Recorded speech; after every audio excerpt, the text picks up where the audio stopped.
All right, this morning we've got John Hoover with us from Oklahoma Sooners on SI.com. John, big, huge matchup for the Sooners this weekend against Tennessee. It'll be the game day matchup. What are the vibes in Norman right now as Oklahoma gets prepared to face Tennessee in its first big SEC test? Yeah, Sam, first, thanks for bringing me in. I do appreciate it. I'm at the stadium right now. We just had the Brent Venables press conference. They're painting the field. All the white is down. All the red will be down shortly, but the stadium's empty. It's quiet. But there is a vibe. You said the right word. There is a vibe because this Tennessee team that's coming to town this week is it's probably the best team Oklahoma has faced since the 2019 Peach Bowl playoff. So that didn't end well for Oklahoma. And just in terms of bringing a name opponent with ranking here into Norman, it's the first time in a decade that a team this good, number 6 ranked in the country, number 2 in the country in offense, number 3 in the country in defense, number 1 in scoring, all that stuff. It's the first time in a long time that somebody this good with this much notoriety has come to Oklahoma. Now, coming off the past couple of weeks, I wouldn't say they've necessarily been, stellar wins for Oklahoma. They worked hard against Houston. They had to work pretty hard against Tulane. What has Coach Venables' message been to the team or to the media regarding what he said to the team coming out of those two tough wins? Yeah, it's been an interesting season. They're 3-0. They had an easy game against Temple in their first game, 51-3. Their next one against Houston, who lost by 20 at home in the opener to a Group of 5 school in UNLV.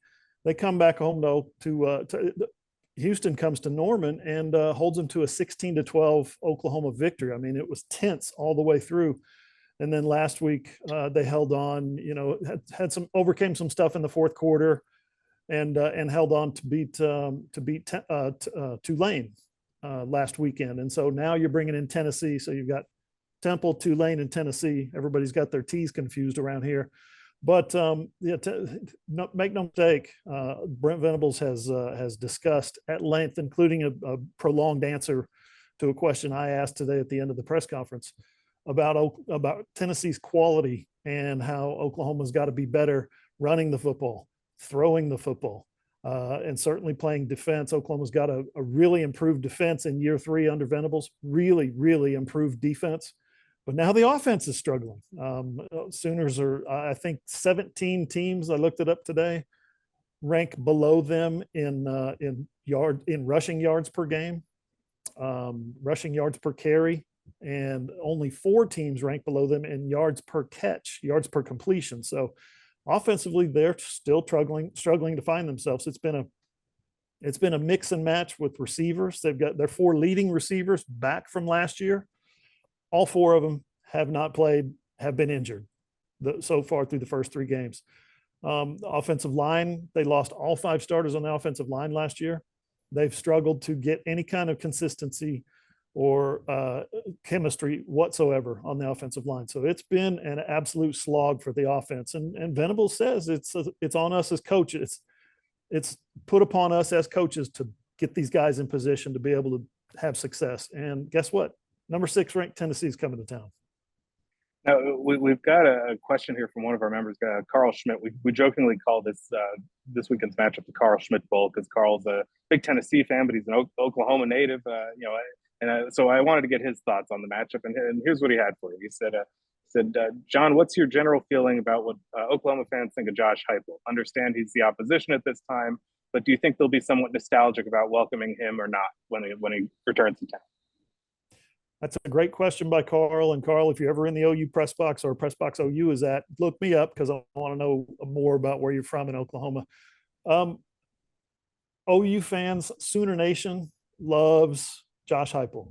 A reverence for that kid like you've never seen among any of its old quarterbacks. They love Jamel Holloway, of course. Why? Because in 1985, he led them to a national championship.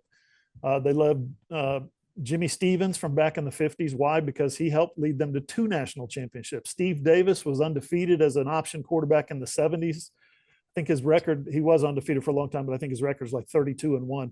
Led them to 2 national championships. So for Josh Heupel to come in from Snow Junior College, as Brent Venables said today, a pasty left-hander who they didn't even really want him. The defensive coaches thought they wanted somebody else. But Mike Leach knew what he was doing, brought in Josh Heupel and said, this is our quarterback in 1999 and 2000. He rewrote every passing record in school history, which was great, But they went 7-5 in 1999. And then the next year, Bob Stoops' team went 13-0, famously won the national championship, beat Florida State in the Orange Bowl and all that. And no one has won a national championship since Josh Heupel in 2000. So the love and adoration and reverence that they have for that kid coming from Aberdeen, South Dakota, and Snow Junior College to do what he did will never end, will never know no bounds, even though there was a time in 2013, 2014 when he was Bob Stoops' offensive coordinator. The offense wasn't very good those 2 years. I think they ranked like 82nd in the country and 90th in the country in passing offense.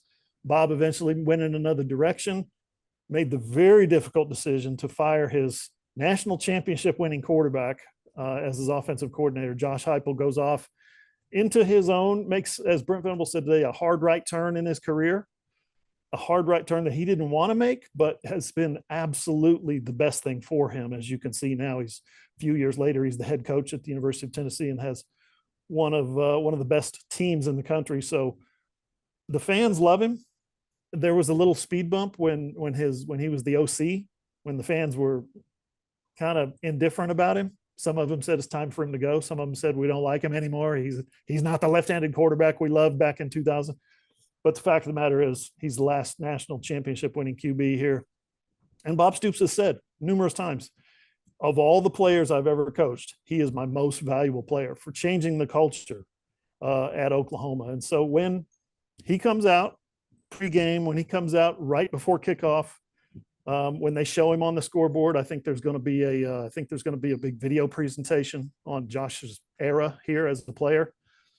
I think the fans are going to stand up. They're going to take their hat off and they're going to salute him and they're going to say, "We love Josh Heupel. Now let's go beat him." That's what they're going to say.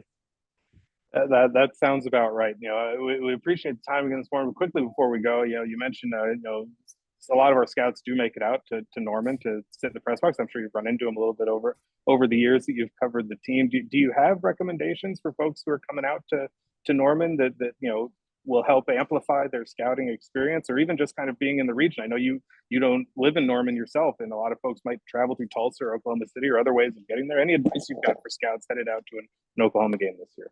Yeah, I would say this. A lot of the locals and a lot of the people who frequent the game say stay off of Lindsay Street. It's the east-west street that runs into I-35 and takes you to Oklahoma City or takes you to Dallas and all parts in between, right? All parts beyond. Don't be afraid of Lindsay Street. Lindsay Street is fine. Lindsay Street traffic is fine. There's a little bit of slowdown, not anything that's going to cost you to be late. If you do go down Lindsay Street, which again, I'm recommending, stop, and you're hungry and you like barbecue, the best barbecue that I've had in Oklahoma is Ray's Smokehouse Barbecue. It's run by a former Barry Switzer player, Darrell Ray. It is unbelievable. Darrell comes out and sits with you at the table and talks to you and shakes your hand. So that's a great experience. And then when you get to the stadium, just on the south side of the stadium from where I'm sitting right now, I'm on the southeast corner. So I'm looking that way at the stadium. Right here on the southeast corner is the coaches' statues. I guess they have 4 coaches, and they're the only school in all of college football who has 4 coaches with over 100 career victories. And they've raised a statue to each guy. So there's a little courtyard with statues of all 4 coaches. And then kind of right behind me here on the east side of the stadium, across the street, is Heisman Park. You cannot miss Heisman Park. They've got 7 statues, big, huge, 8-foot tall statues to each Heisman Trophy winner. Go ahead and swing through that. And then on your way back north, okay, stay on that side of Jenkins is the name of the street. Stay on that side of the street. You'll see a heroic size statue to the one and only, or should I say the 3 and only, Selman brothers. Lucius, Dewey, and Leroy Selman have a statue there as well. They didn't win the Heisman, so it's not in Heisman Park, but a little bit further up, you'll enjoy that as well.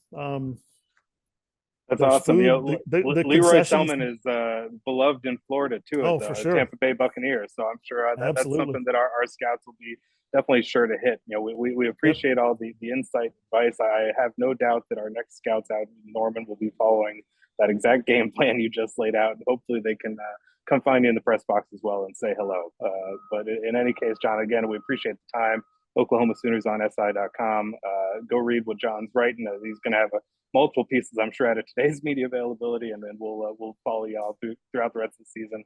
Also want to thank you for your participation, not just this year, but multiple years with the Florida Football Writers Association, the All-American Committee there, and helping us with Team of the Week, Play of the Weeks, all that kind of fun stuff. So, thank you again, John, for joining us, and we'll look forward to this weekend's game.